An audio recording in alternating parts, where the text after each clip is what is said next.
Hello दोस्तों, स्वागत है आपका अपने YouTube चैनल ईटेक कंप्यूटर एजुकेशन में।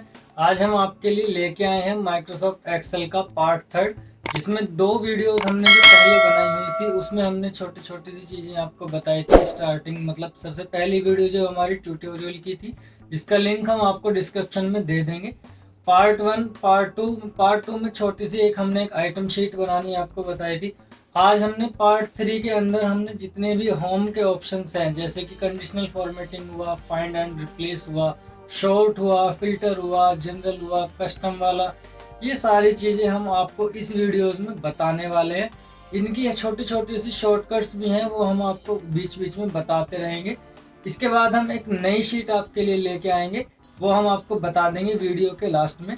जैसे कि आपको पता है कि हमारे बने रहिएगा आप हमारे इसी तरह से हमारे चैनल के साथ। धन्यवाद। हेलो दोस्तों, पिछली वीडियो में हम आपके लिए लेके आए थे माइक्रोसॉफ्ट एक्सेल की कुछ शॉर्टकट्स। आज हम लेके आने वाले हैं आपके लिए, जैसे हमने लास्ट वीडियोस में जो हमने रिसेंट में वीडियो बनाई थी उनके लिए हम आपने ये बनाए थे, ये सारा का सारा ऑप्शन हमने आपको समझाया था। इस बारी हम ये वाले ऑप्शंस आपको क्लियर कराने वाले हैं, होम के पूरे।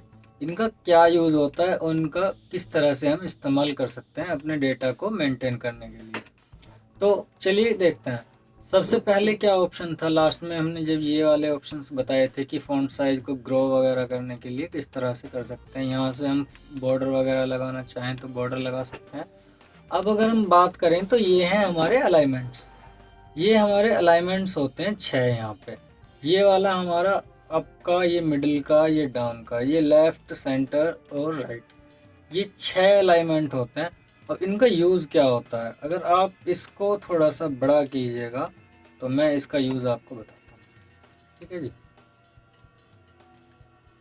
जैसे कि हमने ये सेल बड़ी की हैं, अगर हम चाहें, ये इस तरह से हमारा दिख रहा है, हम चाहते हैं कि हमारा जो पेज का प्रीव्यू आए वो इस तरह से आए कि ये नाम सेंटर में हो, या फिर ये नाम ऊपर हो, या सेंटर में, ये इस तरीके से सारी चीज़ें मेंटेन हो। तो हमें करना क्या होता है कि हम इनका यूज़ करते हैं। एमएस वर्ड के अंदर हम इसका यूज़ नहीं कर सकते। ठीक है, एमएस वर्ड में हम सिर्फ लेफ्ट, राइट, सेंटर और जस्टिफाई का यूज़ कर सकते हैं। अप डाउन के लिए हमें लाइन स्पेस का यूज़ करना पड़ता है। तो अगर हम चाहते हैं कि हम ये सारी चीज़ें हम इस तरह से यूज़ करके चलें, कोई चीज़ सेंटर में है तो सेंटर में, कोई चीज़ लेफ़्ट में है तो लेफ़्ट में, उसको मेंटेन करने के लिए जो हमें यहाँ यूज़ करना पड़ता है वो अलाइनमेंट का यूज़ करना पड़ता है। ये हमारे एक्सेल के अंदर 6 अलाइनमेंट चलते हैं। ठीक है, उसके बाद ये आता है हमारा ओरिएंटेशन। ओरिएंटेशन का भी एक बहुत ही अच्छा यूज़ है हमारे पास में।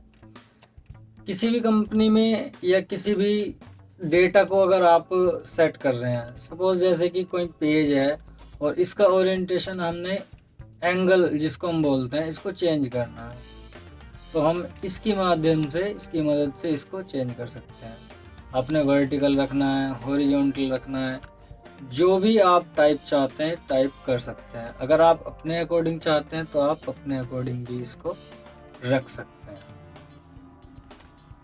फिर लास्ट में एक ऑप्शन होता है हमारा मर्ज एंड सेंटर। इसका क्या यूज़ होता है, मर्ज एंड सेंटर का जो यूज़ होता है, सॉरी, ये हो गया हमारा इंडेंट। इसका इंडेंट जो हमारी सेल है उसको, सेल को मेंटेन करने के लिए, जैसे कि हमने यहाँ पे लेफ्ट में किया और हम चाह रहे हैं कि थोड़ा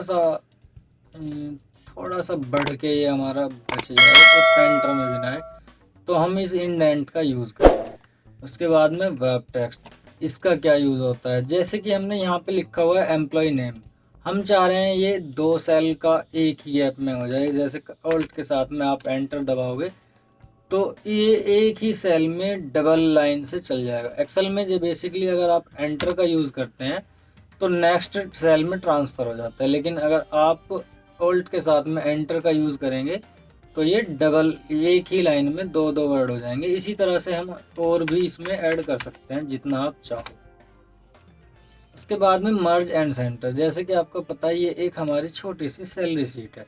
अगर हम इसको मर्ज एंड सेंटर कर देंगे तो ये सारी की सारी सेल मर्ज हो जाएंगी और हम सेंटर में लिखना स्टार्ट कर सकते हैं। लेकिन हमको ऐसा नहीं करना है, हम चाह रहे हैं कि इनको हम एक एक रो में कन्वर्ट कर दें। मर्ज इन सेंटर से ये हो जाएगा और मर्ज अक्रॉस से ये जितने भी बीच के पार्ट्स हैं वो खत्म हो जाएंगे, लेकिन सेल अलग की अलग ही रहेंगी। उसके बाद में मर्ज सेल, ये खाली सेल मर्ज हो जाएंगी, सेंटर से लिखना नहीं शुरू होगा। फिर अनमर्ज, जो मर्ज हुई हुई सेल है उनको अनमर्ज कर सकते हैं। एक ऑप्शन आता है ये हमारा जनरल का, ये एक बहुत ही अच्छा ऑप्शन है। इसके अंदर हम जितने भी अपने एक्सेल की फॉर्मेटिंग होती है वो हम यहाँ से कर सकते हैं। जैसे कि कई बारी हम यहाँ पे लिखना शुरू करते हैं इस तरह से, ठीक है, ये एक नंबर में कन्वर्ट हो जाता है, किसी दूसरे साइंटिफिक नंबर में हो जाता है। जैसे ही ये 15 डिजिट से ऊपर होगा वैसे ही इसको चेंज कर लेंगे। तो उसके लिए हम इनका यूज़ करते हैं कि अगर हम एक्सेल के अंदर कोई भी डेटा बना रहे हैं तो किस फॉर्मेट में बना रहे हैं, हम न्यूमेरिक में बना रहे हैं, जनरल में टेक्स्ट भी आ जाता है और नंबर भी आ जाता है। करेंसी कौन सी है, accounting, short date, long date, percentage, ये डेट और इन सब के फॉर्मेट्स। ये एक ऑप्शन होता है, इसकी हमारे पास शॉर्ट की होती है Ctrl+1। ये इतना बेहतरीन ऑप्शन है एक्सेल के अंदर, इसके ऊपर तो मैं एक अलग से एक वीडियो बना के दूंगा आपको। इसके अंदर बहुत सारी चीज़ें हैं, जैसे कि हमें अपने डेट का फॉर्मेट चेंज करना है, टाइम का फॉर्मेट चेंज करना है। आप जो टाइम वगैरह यहाँ पे इंसर्ट करते हैं, जैसे कि Ctrl+Shift+Time आपने दबाया, जैसे टाइम आ गया, इसका आपने टाइम का फॉर्मेट चेंज करना है तो आप इस Ctrl+1 की मदद से ही इसको चेंज कर सकते हैं, ठीक है। ये डॉलर वगैरह जो लगाने होते हैं हमने, जो भी आप यहाँ से देख सकते हैं। अगर हम यहाँ पे कोई एक फॉर्मूला लगा देते हैं, रैंड बिटवीन ब्रैकेट, हमने छोटी सी सेल की 15,000 डाली, फिर उसके बाद में 80,000 डाली। आप इसमें से सबको सिलेक्ट करके यहाँ रख सकते हो। अब इसमें अंदर आपने कौन सी करेंसी यूज़ करनी है, परसेंटेज लगानी है या कोमा लगाना है, वो आप यहाँ से इसको चेंज कर सकते हैं, ठीक है। और अगर टेक्स्ट रखना है नॉर्मली तो आप यहाँ रख सकते हैं। टेक्स्ट का ज़्यादातर यूज़ कहाँ होता है, जैसे कि आपने कोई अकाउंट नंबर लिखा 3754, इस तरह से कोई भी, अब जैसे ही आप एंटर दबाओगे तो आपके सामने से जीरो खत्म हो जाएगी। लेकिन आपने इसको जीरो लगानी है तो Ctrl+1 आप दबाइएगा, कस्टम पे जाइएगा और सॉरी टेक्स्ट पे जाके ओके कर दीजिएगा। बस आप जीरो दबाइएगा, जीरो इसमें दब जाएगी। अब इस पूरी फॉर्मेटिंग में आप इसी तरीके से Ctrl+1 दबाओ, सीधा सीधा टेक्स्ट पे जाओ और ओके कर दो। तो आप अगर जीरो से लिखना स्टार्ट करेंगे तो जीरो इसमें आ जाएगी। अब इसके आगे एक बहुत ही अच्छा ऑप्शन है हमारे पास में, ये कंडीशनल फॉर्मेटिंग का। कंडीशनल फॉर्मेटिंग का क्या यूज़ होता है, कंडीशनल फॉर्मेटिंग एक ऐसी फॉर्मेटिंग है जो हम किसी शर्त के अकॉर्डिंग लगा सकते हैं। मतलब एक ऐसा फॉर्मेटिंग इसमें हम सेट कर देंगे, ये उसी के बेस पे काम करेगा। देखते हैं, सबसे पहले है हाईलाइट सेल रूल्स। सबसे पहला ऑप्शन है highlight cell rules greater than. अब हमने एरिया सेलेक्ट कर लिया ये वाला, हम इस एरिया के अंदर फॉर्मूला लगा देते हैं वापस से, या इसी को कॉपी कर लेते हैं। इसको कॉपी कर लिया यहाँ से यहाँ तक, यहाँ से यहाँ तक, ठीक है। डेटा हमारे पास हो गया, हमने एरिया सेलेक्ट किया, कंडीशनल फॉर्मेटिंग पे गए, highlight cells rules greater than, हमने यहाँ पे डाल दिया 30,000। अब ये एरिया में जितना भी हमने फॉर्मेटिंग लगाई है तो 30,000 से जितनी भी ऊपर की वैल्यू होंगी वो आपके सामने हाईलाइट होंगी, ठीक है। अगर हम चाहें इस एरिया में सेम यही कंडीशन लगाई जाए तो आप इस एरिया में वही फॉर्मूला लगा सकते हैं 30,000, और इस एरिया के अंदर आप कहीं पे भी 30,000 से ऊपर की वैल्यू लिखेंगे तो वो ऑटोमेटिक हाईलाइट हो जाएगी। उसके बाद हाईलाइट सेल्स रूल्स में दूसरा ऑप्शन आ जाता है लेस देन। इसी तरह से लेस देन मतलब कोई कम वैल्यू हो जाती है, जैसे कि हमने यहाँ लिखा 15,000, सॉरी 20,000, 20,000 से कम की वैल्यू आपके सामने हाईलाइट हो चुकी हैं। उसके बाद बिटवीन एक संख्या से लेकर दूसरी संख्या तक इक्वल टेक्स्ट, कोई अगर टेक्स्ट है ऐसा या कोई डेट है ऐसी या कोई डुप्लीकेट वैल्यू है ऐसी तो वो ऑटोमेटिक आपके यहाँ पे हाईलाइट हो जाएगी। उसके बाद आता है टॉप 10। आपने सुना होगा कि रिजल्ट्स एक परीक्षा में 2 लाख बच्चों ने दिया या 3 लाख बच्चों ने दिया, और वन टाइम में हमने ये पता कराना है कि कौन बच्चा टॉप आया है, तो कैसे पता लगाएंगे? सेम यही डेटा हमारा वर्क कर जाएगा। आपने इसको सिलेक्ट करना है, कंडीशनल फॉर्मेटिंग पे जाना है, टॉप और टॉप 10 आइटम। अब 10 की जगह आप 3 कर दीजिएगा, तो ये वो 3 नंबर्स हैं जो टॉप 3 हैं। तो आप इससे पता लगा सकते हैं कि टॉप 3 कौन है।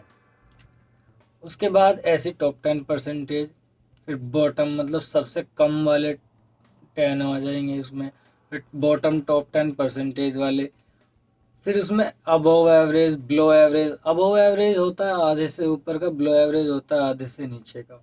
डेटा बार्स, जिस भी सेल में आप देख रहे हो जो ज़्यादा डार्क है उस सेल की ज़्यादा वैल्यू है, ठीक है। ऐसी कलर्स स्केल में, ऐसी आइकन में, ये सारी चीज़ें कहाँ मिलेंगी आपको? कंडीशनल फॉर्मेटिंग में। टेबल एज फॉर्मेट, अगर आपने अपनी टेबल का कोई फॉर्मेट बनाना है तो आप इसके माध्यम से बना सकते हैं। कोई सेल की फॉर्मेटिंग देनी है तो आप यहाँ से दे सकते हैं। जैसे कि मैंने बताया था लास्ट टाइम कि अगर कोई सेल वगैरह इंसर्ट करनी है तो आप यहाँ इंसर्ट सेल से या इंसर्ट सीट से, वो यहाँ से आप कर सकते हैं। कोई डिलीट करना है तो आप इस डिलीट से कर सकते हैं। जैसे कि हमने यहीं यही चीज़ डिलीट करनी है तो आप डिलीट दबाइए, डिलीट सेल्स, और लेफ़्ट कर दीजिएगा। ये हमारी सेट जितनी भी हैं ये सब खत्म हो चुकी हैं। डिलीट कंट्रोल माइनस से भी हो सकता है और कंट्रोल प्लस से ऐड भी हो सकता है। उसके बाद आ जाते हैं फॉर्मेटिंग पे। फॉर्मेटिंग के अंदर जो ऑप्शन हम यहाँ पे राइट क्लिक करके यूज़ करते हैं वही ऑप्शन हमें फॉर्मेटिंग में मिल जाता है। जैसे कि रो की हाइट कितनी रखनी है, ऑटो रो हाइट, जैसे कि हमने रो ली कोई सिलेक्ट या कॉलम सिलेक्ट की, ठीक है।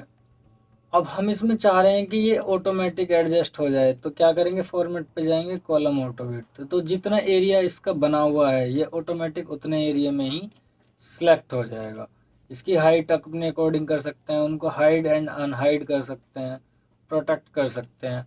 कई बार ऐसा होता है कि हमने अपना डेटा को हाइड करना होता है, तो क्या करते हैं कि इसका कलर वाइट कर देते हैं, लेकिन हमने ऐसा नहीं करना। सिंपली कंट्रोल 1 दबाना है, कस्टम पे जाना है, जनरल की जगह 3 बार सेमी कॉलम दबाना है, ओके कर देना है, डेटा हमारा हाइड हो जाएगा, ठीक है। ऑटो सम, कोई हमने फॉर्मूला यहाँ पे लगाया और इसको हमने जोड़ना है, तो आप इसको पूरे का पूरा कंट्रोल+ से, मतलब ऑल्ट इज इक्वल टू से भी जोड़ सकते हैं, ऑटो सम का फॉर्मूला होता है। उसके बाद में लेफ़्ट राइट, जैसे कि हम कोई फॉर्मूला लगाते हैं फर्स्ट रो पे और हमने उसको नीचे तक सिलेक्ट करने के बाद में हम कंट्रोल D प्रेस कर देते हैं, तो हमारी कैलकुलेशन ऑटोमेटिक डाउन हो जाती है, ऑटोमेटिक निकल जाती है। लेकिन ये होता है हमारा कंट्रोल D से डाउन के लिए। अगर हमने लेफ़्ट या राइट के लिए यूज़ करना है तो वापस से इनके राइट के लिए ये कंट्रोल R, अप के लिए फिल अप, लेफ़्ट के लिए ये फिल लेफ़्ट, तो इनका हम यूज़ कर सकते हैं। अब जैसे कि हमने कोई एक सीरियल नंबर यहाँ पे है और 1 से लेके लाख तक हमने यहाँ लिखना है, तो आप सीधा सीधा सीरीज़ पे जाइएगा। सबसे पहले यहाँ पे 1 लिखिएगा, क्लिक कीजिएगा, फिल सीरीज़, और स्टॉप वैल्यू यहाँ पे डाल देंगे हम जो भी अपनी 15,000। तो सॉरी हमने कॉलम कर दिया, यहाँ रो हुआ था, यहाँ पे आपने कॉलम करना है, ओके करो। और नीचे तक आप देख सकते हैं कंट्रोल डाउन एरो, ओके। उसके बाद क्लियर, जैसे कि हमने किसी भी सेल पे कोई फॉर्मेटिंग लगाई है उसके फॉर्मेट क्लियर कर सकते हैं, कमेंट्स लगाए कमेंट्स क्लियर कर सकते हैं। बाकी सारा करना है तो कंट्रोल A दबाइएगा, सारा वो क्लियर हो जाएगा। शॉर्ट्स एंड फिल्टर, हमने फ़िल्टर लगाना है इस एरिया में, आप यहाँ जाइएगा, फ़िल्टर पे क्लिक कीजिएगा, फ़िल्टर हमारा लग गया। अब हमने सेलेक्ट करना है यहाँ पे खाली 5 या 4 नंबर वाला बस, तो सारा डेटा ख़त्म और 5th नंबर का ये हमारा रह गया। ऐसे ही शॉर्ट्स का हम यूज़ करेंगे। शॉर्ट्स यूज़ करते हैं हम अल्फ़ाबेटिकलों को चेंज करने के लिए। ज़रूरी नहीं है हम इसमें अल्फ़ाबेटिकली करें, हम इसमें नंबरिंग भी कर सकते हैं, स्मॉलेस्ट टू लार्जेस्ट, ठीक है। ये हमारा उसके अकॉर्डिंग हो गया। फाइंड एंड सेलेक्ट, किसी भी डेटा को फाइंड करने के लिए हम इस ऑप्शन का यूज़ कर सकते हैं। हम यहाँ जाइएगा F5, कोई सेल हमें सर्च करनी है तो आप यहाँ पे उसका नाम डाल दीजिएगा। यदि आप हमारे चैनल पर नए हैं तो कृपया करके जल्दी से हमारे चैनल को सब्सक्राइब कीजिए और वीडियोस को लाइक एंड शेयर ज़रूर कीजिएगा और बेल आइकन पे प्रेस करना बिल्कुल ना भूलें, क्योंकि इससे हमारी जितनी भी वीडियोस होंगी वो आप तक जल्द से जल्द पहुंचती रहेंगी। हम वीडियो आपको यूं ही देते रहेंगे। चलिए आ जाते हैं वापस से टॉपिक पे। यहाँ पे फाइंड, कोई वर्ड हमने कोई नंबरिंग यहाँ फाइंड करनी है तो आप यहाँ से कर सकते हैं। रिप्लेस विद में आप उसको चेंज भी कर सकते हैं। रिप्लेस हमने जैसे किया, ये हमारे पास में डेटा नहीं है, 15159 है, ठीक है, क्योंकि यहाँ हमने फॉर्मूला लगाया है। जैसे कि आसिफ की जगह हमने चेंज करना है, फाइंड रिप्लेस